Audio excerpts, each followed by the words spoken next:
ஆஸ்பத்திரியில குடுக்கற மாத்திரை குடுக்கறாங்க. ஈரோட்டுல நாங்க போகாம மாத்திரை வாங்கிட்டு வந்து. என்ன மாத்திரை? பிரிஸ்கிரிப்ஷன் இருக்கா?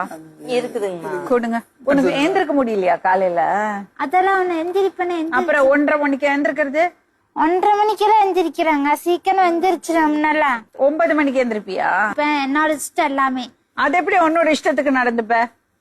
எல்லாம் அவங்க அவங்க அவங்க அவங்க இஷ்டத்துக்கு பண்ணா இயங்க முடியுமா? ஹலோ, எப்படி எப்படி குடும்பத்தை ஓட்டுறது? அவங்க அவங்க அவங்க இஷ்டத்துக்கு பண்ணா காலையில இருந்து நைட்டு வரை நீ என்னென்ன பண்ணுவ சொல். எந்திரிச்சு சாப்பிடுவேன். எந்திரிச்ச உடனே சாப்பிடுறதா?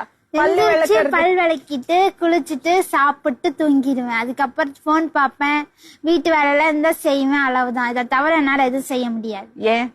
அளவுதான். என்னால முடியல. தெம்பு இல்ல என் மனசுல தைரியம் இல்ல, எதுவுமே இல்ல. ஏன் இல்ல? மனசு விட்டு போச்சு. சண்டை போட்டே இருக்காங்களே. எனக்கு பிடிச்ச மாதிரி இருக்குன்னு நினைக்கிறேங்க. அதுதான் எனக்கு கவலையே. எனக்கு பிடிச்ச மாதிரி இருக்க மாட்டேங்கிறாங்க.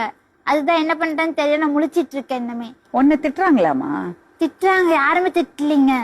அப்புறம் அப்புறம் என்ன பிரச்சனை? அப்ப எந்த பிரச்சனை இல்லைங்க. அப்பா அம்மா நல்லா இருந்தா அதே போதும். இதை தவிர எதுவுமே சொல்லல.